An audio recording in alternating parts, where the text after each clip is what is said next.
So glad I don't live like that anymore. Do you recognize the Joe that we just saw on the screen? Absolutely. The same person you are today?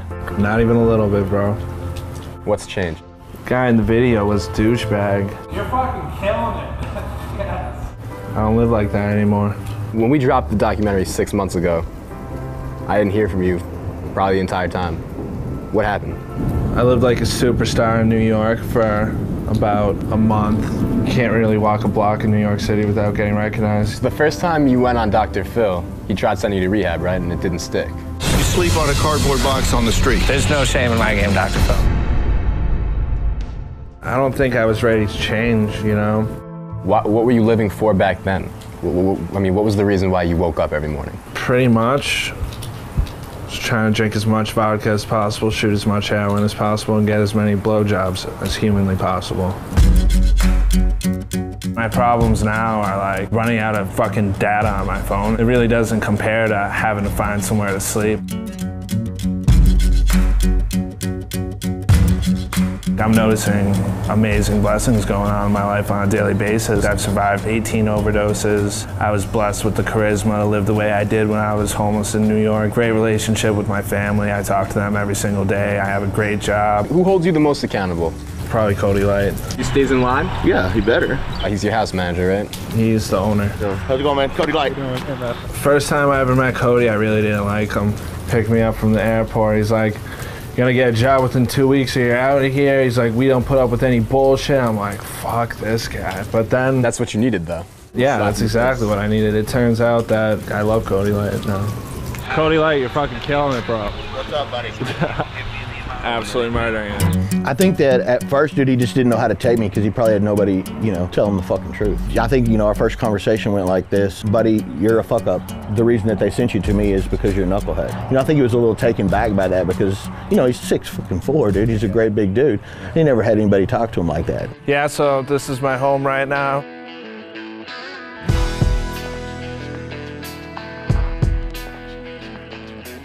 We got to help a brother out shelf. You guys don't have any money, anything like that. We call it the HBO shelf. So guys put in a little extra food. Anybody that comes in off the street with no money, you know, we try to help take care of them. These are some fellow Crossroads residents. This kid got here today, picked a really interesting day to fucking get here, you know? Kind of gonna take him under my wing, show him the path of the light and shit, you know? Our resident opera singer. Through the window, through the wall, till sweat drops down my balls. Oh, skeet, skeet, motherfucker.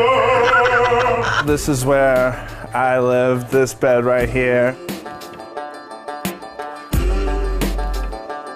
Yeah, this is definitely a huge upgrade from crashing on the sidewalk, you know what I'm saying?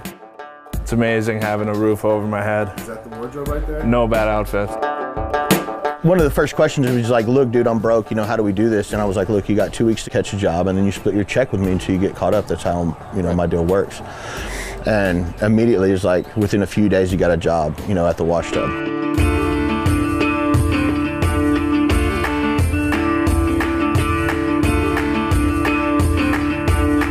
This right here is where they prep the cars before they go in the tunnel. But there's no cars right now because it's all rainy and shit. This is where I smoke cigarettes while I'm working, while I'm not supposed to be smoking. Right here. So, you were a little late. I thought you were gonna be here a little earlier. I'm sorry, buddy. It's all right. We're about to get right now. We ain't gonna have any cars for you to do. Got jammed up. It happens though. It must be God's will. I don't predict the weather. That's true. Like before, when I was running the streets, I would panhandle, and then after the first documentary came out, I would just walk around and take pictures with people and shit. But it feels so much better to actually work for your money and earn something, you know, as opposed to just being a douchebag every day. I love my coworkers. Yeah? We catch so much wreck together. What about Jessica? Probably my favorite person in Kerrville, Texas. Kind-hearted, absolutely gorgeous. When I was drinking and getting high, like, I treated girls like shit. It's just nuts, like actually feeling something, you know, not wanting to hurt people. No, seriously, you are amazing though. When I got here, I was kind of nervous to like start fucking around with chicks because of my reputation and shit. And then I met you and we connected. I'm just like, fuck it, like I have to. I really am proud of you. Really? Yeah, no, like for real, you actually have the biggest heart, and just the fact that you're. And I have a giant penis.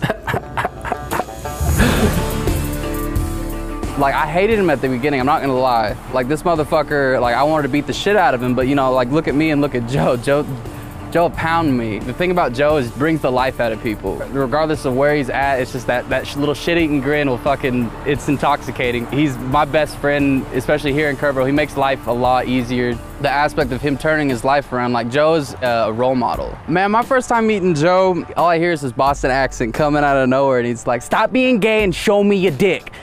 I'm like, this motherfucker, for real though? This right here, these are my only vices that I have in the world right now. I don't fuck with it, heroin, don't fuck with the alcohol, nothing. Just energy drinks and cigarettes. How do you feel? I feel like Christmas morning. My new drug of choice is being an inspiration to other people.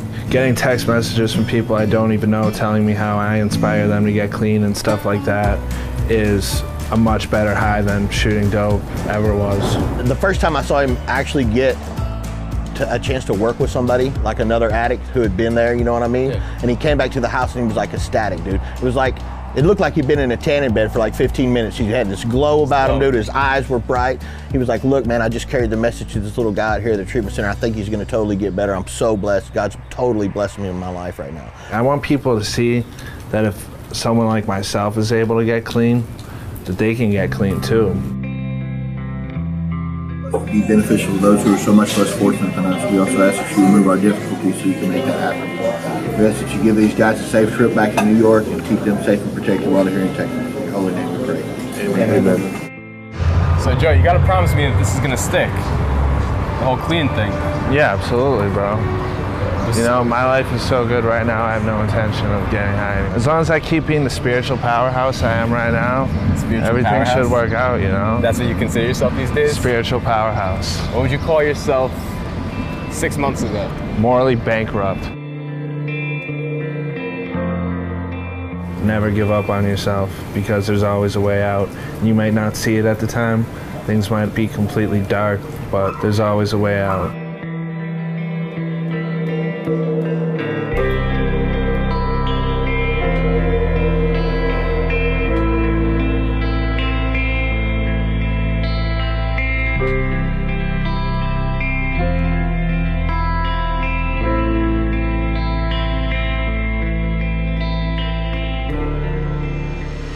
Joe's homeless and unlike any other homeless guy you've ever seen. A 26-year-old clean-cut millennial from Boston living on the streets of New York City. He makes $150 a day panhandling.